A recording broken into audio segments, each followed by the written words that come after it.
পঢ়াশালিতে শুই পৰা শংকৰক প্ৰকাণ্ড ফেটিসাপে ফনা মেলি বেৰৰ জলঙাৰে অহা ৰ'দৰ পৰা ৰক্ষা কৰা দৃশ্য দেখা পাই গুৰু মহেন্দ্ৰ কন্দলীয়ে শংকৰক ওজা চাটৰ পাতিলে, দেৱ আখ্যাৰে বিভূষিত কৰিলে।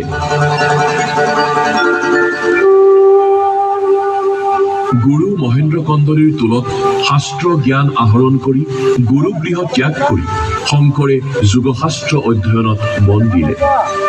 যোগাভ্যাস আৰু অসীম শাৰীৰিক শক্তিৰে শক্তিমন্ত শংকৰে প্ৰকাণ্ড ষাঁড়গৰুকো দুই শিঙত ধৰি মৰ্দন কৰিবলৈ সক্ষম হৈছিল।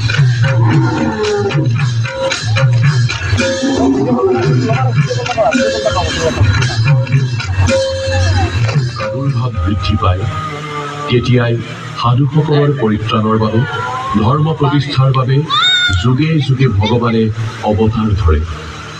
অসমতো যেতিয়া অধৰ্মৰ প্ৰভাৱ বৃদ্ধি পাইছিল, দুষ্কৃতিকাৰীৰ কবলত সাধুসকল নিগৃহীত হৈছিল, এক নতুন যুগৰ সূচনা কৰি কুকুম্বৰ ভূঞাৰ ঔৰসত মাতৃসত্য সন্ধাৰ ৰত্নগৰ্ভত মহাপুৰুষ শ্ৰীমন্ত শংকৰদেৱৰ আবিৰ্ভাৱ হৈছিল।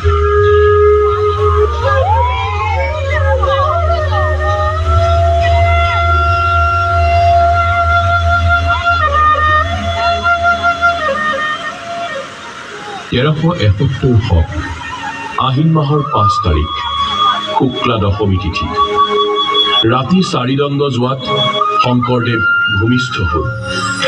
তেৰাৰ ভূমিষ্ঠ হোৱাৰ লগে লগে চৌদিশে অলৌকিক পৰিঘটনাসমূহ ঘটিবলৈ ধৰিলে। সৰিয়হৰ ধূলিসমূহ বাগৰি পৰিল।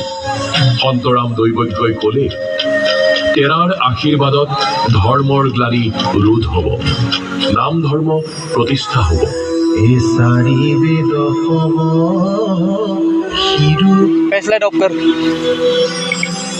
সন্তৰাম দৈবজ্ঞই ঐশ্বৰিক নৱজাতকটিৰ নাম থলে শংকৰ।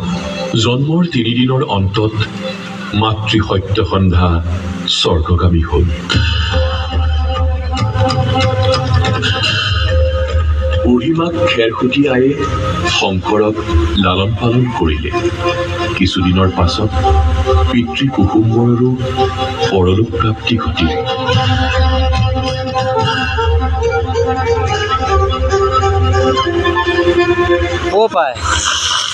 বুঢ়ীমাক খেৰসুটি আইৰ ঘৰত শংকৰ ডাঙৰ দীঘল হ'ল। কিন্তু শংকৰৰ অলৌকিক কৰ্মই সকলোকে আশ্চৰ্যচকিত কৰিলে। শিশু শংকৰ শুই থকা অৱস্থাত চকৰি ফেটি সাপে ফনা মেলি চাহ প্ৰদান কৰিলে।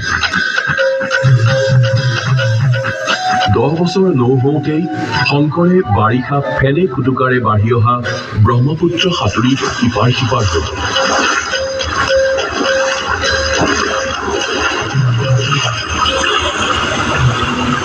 সুদীৰ্ঘ 12 বছৰ কাল শিশু শংকৰে খেলা ধূলা কৰি কটালে। এদিন খোৱাৰ পৰত বুঢ়ীমাক খেৰসুটিয়াই শংকৰক ক'লে, শংকৰ, এতিয়া তোমাৰ খেলা ধূলা বহুত, পঢ়া শুনা কৰাৰ বয়স হ'ল। তোমাৰ উপৰি পুৰুষসকল সকলোৱে পণ্ডিত, গতিকে বিদ্যাধনৰ ভাগ তুমিও লাভ কৰিব লাগে। বুঢ়ী আই খেৰসুটিয়ে ভাদ মাহৰ বৃহস্পতিবাৰ এটাত সংস্কৃত পণ্ডিত মহেন্দ্ৰ কন্দলীৰ টোললৈ শিক্ষা গ্ৰহণৰ বাবে শংকৰদেৱক পঠিয়াই দিলে। গুৰু মহেন্দ্ৰ কন্দলীয়ে শংকৰৰ বিদ্যা আৰম্ভ কৰিলে।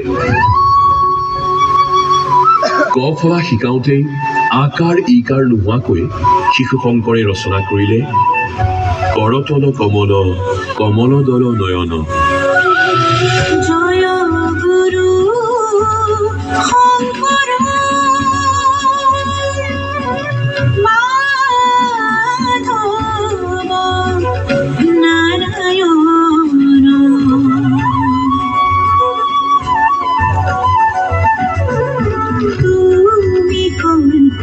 প্ৰভু সৰ্বগুণাম কৰো তুমি জগৎ গুৰু